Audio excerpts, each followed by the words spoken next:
আসসালামু আলাইকুম। আমার কাছে খুব অবাক এবং আশ্চর্য লাগছে কিছু ঘটনা দেখে। দেখেন, আওয়ামী লীগ সারা দেশে মিছিল করছে। আওয়ামী লীগ, ছাত্রলীগ, যুবলীগ, ইভেন মহিলা আওয়ামী লীগও পথে নামলো এবং মিছিলের সংখ্যা বেড়েছে। মিছিলের সবচেয়ে বড় ডাইমেনশন এসছে তাদের ককটেল ছোড়াটা। আমার কাছে কোনো বিশেষ আকর্ষণ বা খুব যে সাংগঠনিক দক্ষতা সেটা মনে হয় না, কিন্তু তাদের ওই যে মুখোশ না পরা, মাস্ক না পরা, হেলমেট না পরা, আহ, পরিচয় প্রকাশ করে মিছিল করা, ঢাকা সহ ঢাকাতে এক দম্পতি তো একেবারে রীতিমতো ঝড় তুলেছেন, যে স্বামী স্ত্রী দুজনে মিলে রাজপথে নেমে গেছেন পতাকা হাতে। এই যখন পরিস্থিতি, তখন আওয়ামী লীগ নিয়ে পুলিশ সাবধান হয়েছে। পুলিশ তাদের নিজেদের মধ্যে সতর্কতা জারি করেছে। সমস্ত পুলিশের ইউনিটকে বলা হয়েছে 23 জুন আপনার সাবধান থাকতে, খেয়াল রাখতে, এবং কি কি ক্ষেত্রে খেয়াল রাখতে হবে সেটাও বর্ণনা করছে। আমরা এই নিয়ে আপনাদেরকে আগের আলোচনা, আগের কন্টেন্টে আপনাদেরকে বলেছি।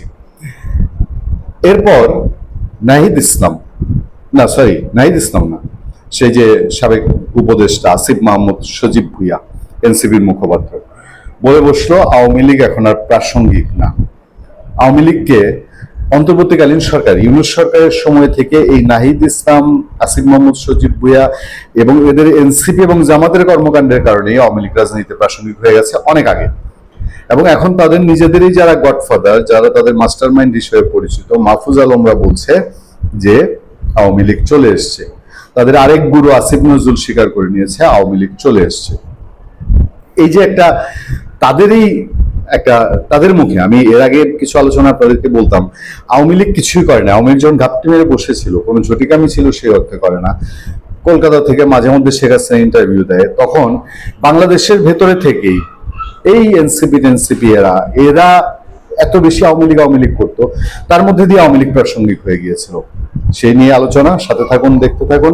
আমাদের চ্যানেল এখনো যারা সাবস্ক্রাইব করেনি তাদেরকে সাবস্ক্রাইব করার অনুরোধ করছি, লাইক দিন, কমেন্ট করে পাশে থাকুন। আমার সামনে স্বরাষ্ট্রমন্ত্রী বক্তব্য। এই বক্তব্যটা স্বরাষ্ট্রমন্ত্রী আজকে যে বক্তব্য দিয়েছেন, আওয়ামী লীগ একটি মাফিয়া সংগঠন, স্বরাষ্ট্রমন্ত্রী এই কথাটাই সরকার এখন তথ্য উপদেষ্টা যিনি জাহিদুর রহমান, তিনি দুইটা টকশোতে দুইবার বলেছিলেন। দুইটা টকশোতে বলার পরে তুল কালাম ফাইট হয়েছে।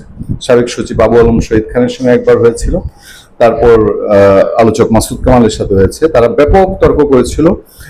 জাহিদুর রহমান আওয়ামী লীগকে রাজনৈতিক দল মনে করেন না, এটাকে মাফিয়া টিম মনে করেন।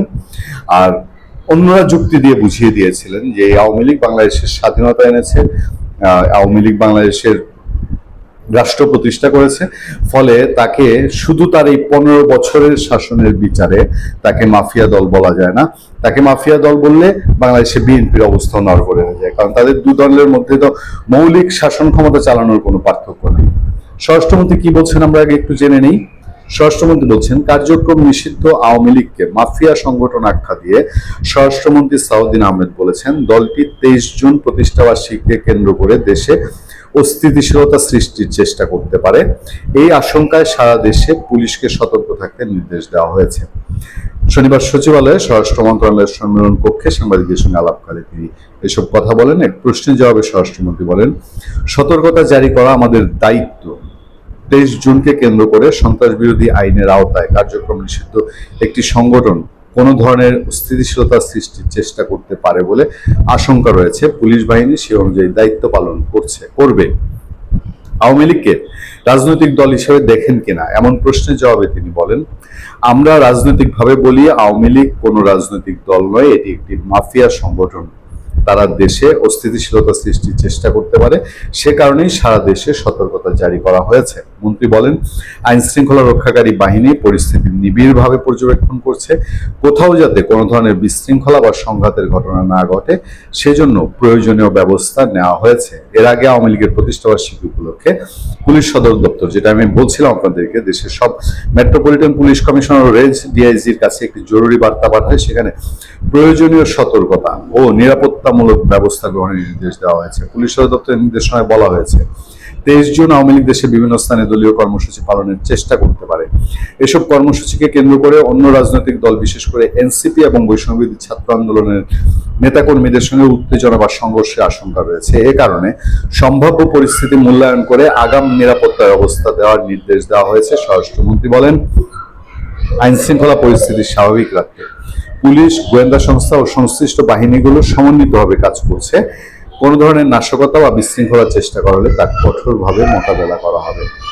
আমরা যদি সহজ অর্থে ধরে নিই, আওয়ামী লীগকে চ্যালেঞ্জ জানিয়ে বসেছে এর মধ্যে সরকারকে, অথবা আওয়ামী লীগকে সরকার চ্যালেঞ্জ হিসাবে দেখছে, এবং যে কারণে এই একটা সাবজেক্ট 23 জুন দিয়ে তো আওয়ামী লীগের চ্যাপ্টার ক্লোজ হয়ে যাবে না, বা আওয়ামী লীগের একটা নতুন চ্যাপ্টার শুরু হয়ে যাবে না। এই 23 জুনে যদি কিছু হয় বা কিছু নাও হয়, পরবর্তীতে কি আওয়ামী লীগ আবার চেষ্টা করবে না? করবে। কিন্তু 23 জুনকে, আজকে দেখলাম বিএনপির সিনিয়র যুগ্ম মহাসচিব রুহুল কবির রিজভী আহমেদ তিনি বলছেন যে 23 জুনকে কেউ কেউ নানানভাবে প্রচার করছে, নানানভাবে ছড়ানোর চেষ্টা করছে।